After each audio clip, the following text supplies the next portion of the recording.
পাহাড়ি কাঁচা আলু দিয়ে কিভাবে বানানো হয় অসাধারণ স্বাদের জিভে জল আনার রঙিন চিপস, চলো আজ তোমাদের সেটি দেখাই।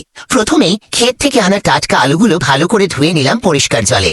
তারপর ধারালো পাথরে ঘষে বানালাম মিহি থকথকে পেস্ট। এই পেস্ট থেকে আস্তে আস্তে বেরিয়ে এলো আলুর আসল স্টার্চ।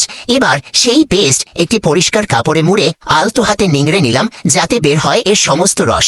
সেই রস বড় পাত্রে জমিয়ে রেখে দিলাম সারা রাতের জন্য। সকালে পাত্রের তলায় জমে ওঠে সাদা আস্তরণ। এটাই হলো আমাদের চিপস তৈরির মূল উপাদান। ওপরের বাড়তি জল ফেলে দিয়ে আস্তরণটি তুলে ভেঙে ভেঙে গুঁড়োর মতো করলাম। তারপর কড়া রোদে শুকিয়ে নিলাম, যাতে সহজে মাখা যায়। স্বাদ বাড়াতে এবার লাগবে চিংড়ি মাছ। চিংড়িগুলো ভালোভাবে পরিষ্কার করে কাতারি দিয়ে কিমা করে পিষে বানালাম মিহি পেস্ট।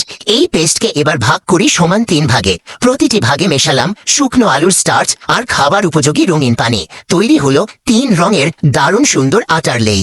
এবার লম্বাটে আকার দিয়ে গরম পানিতে সিদ্ধ করলাম, যতক্ষণ না এই লেই শক্ত হয়ে আসে। তারপর তুলে সারা দিন শুকিয়ে নিলাম ঝাঁঝালো রোদের তাপে। এরপর পাতলা গোল গোল চিপসের আকারে কেটে আবারও কড়া রোদে শুকিয়ে নিলাম একেবারে মচমচে করে। ব্যাস, এখন শুধু গরম তেলে ভেজে উপভোগ করার পালা। অসাধারণ স্বাদের রঙিন আলুর চিপস, যেখানে নেই কোনো ক্ষতি, আছে শুধু প্রকৃতির ঘ্রাণ আর পাহাড়ি স্বাদের জাদু।